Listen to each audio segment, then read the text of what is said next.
All right, chat. We're jumping into it. What's up, everybody? Welcome to more previews for the UniVersus card game, set being My Hero Academia Girl Power. My name's Tam, and me and Twitch chat, we are going to be talking about all of the 4-card support characters that are coming out in inside the set. So without further ado, let's just get rocking. Kinoko Komori. Kinoko Komori. Hold on, I gotta get back to my poll. Boop. Is a 6-hand size 29 health character with the death, earth, and water keyword, water symbols. She has the 1B and student keyword tags, so she gets to interact with things that care about that. She says, enhance your attack, add 1 mushroom counter to a rival foundation period. This attack gets 1 damage for every 2 mushroom counters in play.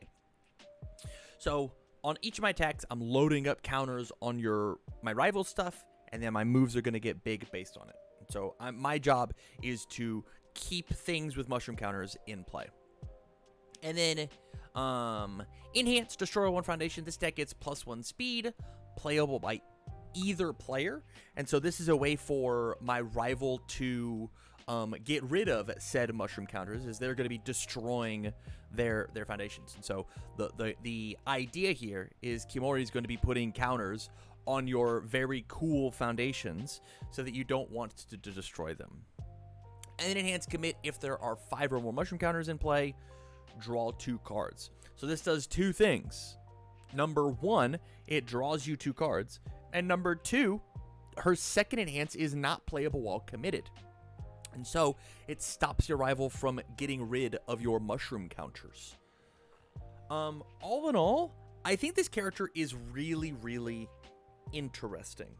I don't know if this character is the best character in the world, but I think it is neat. I think this character is very, very neat.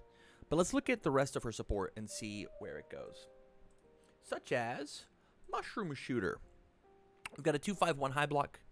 Enhance commit, choose 2 foundations, and add 1 mushroom counter to each of them.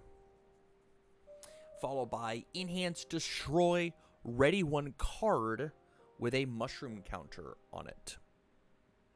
So I believe that there are ways to put mushroom counters on your foundations, right? Because this thing does not say choose 2 of your rival's foundations and add a mushroom counter to them. It says choose 2 foundations.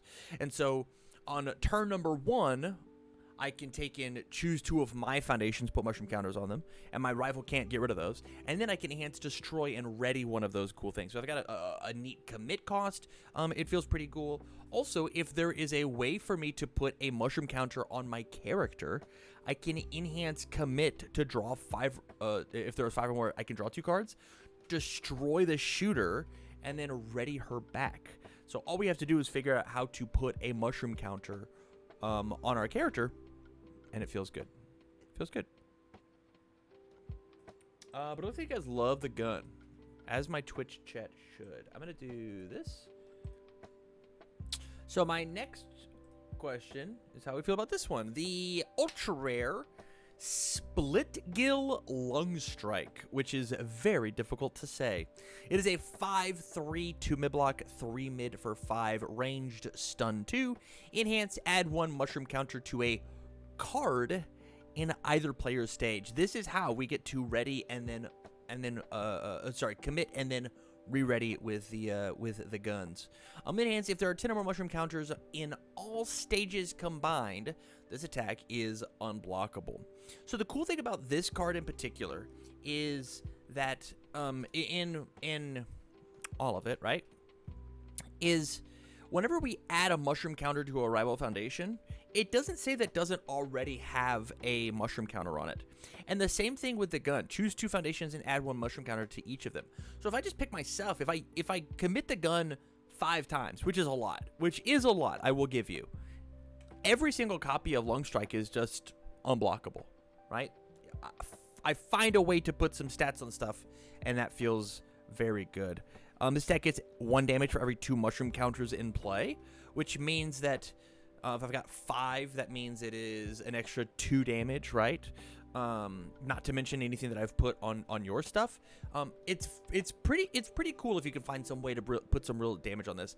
I think the coolest thing that this card has going for it is just tactically it working with the Shroom Shooter to re-ready up your character. I think that's really interesting to me. Is it a pipe dream? Absolutely. But it's certainly neat. It is neat nonetheless. And then the last card inside the kit is Fungus Among Us. 2/5, 2 low block. After you build this foundation, add 1 mushroom counter to it. So this is another way just to get a counter. Enhance commit, this attack gets plus X or minus X speed. X equals the number of mushroom counters in play, max 3. So enhance for plus 3, enhance commit for minus 3, enhance commit for plus 3. Feels pretty good to re-ready it with Shroom Shooter. Feels good. I like the idea of her putting counters both on your things and on my things. I think it's very neat. The whole field is going to be flooded with neato counters. But my real question, and these are so quick. How do you like her kit? Do you like Komori's kit? Do you think the things that she's doing with these mushroom counters and destroying my rival's foundations, do you think it's neat? I think it's really neat. I think it's really, really neat. I don't think it is competitive. I think you going and playing at your locals with Komori is going to be a freaking blast. It's going to be very, very fun. I think that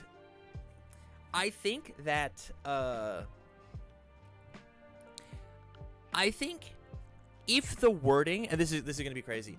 I think if the wording on a rival foundation works for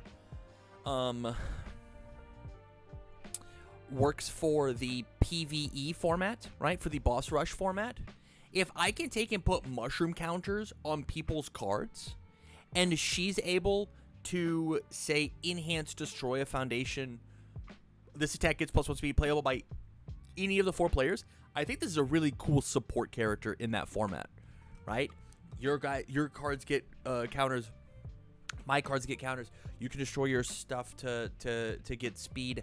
The more mushroom counters I can put on everybody's field, the better that I get. I think this is a really cool character for that kind of format. And I think it would be neat to create characters specifically for that kind of format. And I think this is, like, if you squint your eyes, like the closest that we've gotten. Anybody's allowed to destroy their own foundation for +1 speed. Real group hug type stuff. But for the standard level play, or even like My Hero Spotlight, not a big fan. If I play the enhance for 1 speed, can you also play it? Or is this like Twisty Surroundings? It is like Twisty Surroundings. So this enhance here, the yellow, here's what I imagine it, right? You've got the yellow words. As soon as that enhance is played on this attack, they go gray, and nobody's allowed to play it anymore. The only time that they don't go gray is if it is this enhance is playable any number of times this enhance step, or this enhance is playable 2 times per enhance step, because it'll be yellow, and then it'll be yellow. You've used it twice, it now goes gray. It is the same way, and that's the way to think about it. But YouTube, I'd love to know your guys' thoughts in the comments down below. As you're doing that, we're going to go and move on to our next character.